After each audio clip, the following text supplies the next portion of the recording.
ایک صحابیہ نے اپنے بیٹوں کو حضور اقدس صلی اللہ علیہ وسلم کے ساتھ جہاد میں بھیج دیا۔ ان صحابیہ کو اطلاع ملی کہ آپ کا ایک بیٹا شہید ہو گیا۔ جب ان خاتون کو بیٹے کی شہادت کی اطلاع ملی تو گھبراہٹ کی حالت میں گھر سے نکل کر سرکار دو عالم صلی اللہ علیہ وسلم کی خدمت میں پہنچی، اس لیے کہ جب کوئی پریشانی پیش آتی تو صحابہ کرام کے لیے ایک ہی ملجا اور ماوا تھا، اس لیے وہیں دلوں کو قرار ملتا تھا، وہیں چین اور سکون حاصل ہوتا تھا۔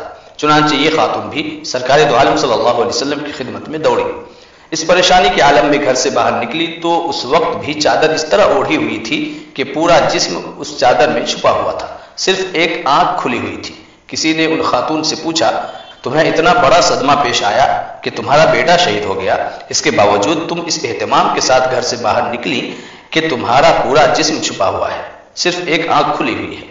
اس وقت اس خاتون نے ایک تاریخی جملہ کہا، میرا بیٹا مجھ سے کھویا ہے، میری حیا مجھ سے نہیں کھوئی۔ میرا بیٹا جاتا رہا لیکن حیا نہیں جاتی رہی، اگر میرا بیٹا جاتا رہا تو حیا کا دامن بھی چھوڑ کر بیٹھ جاؤں، یعنی بیٹا ہاتھ سے گیا، حیا ہاتھ سے نہیں گئی۔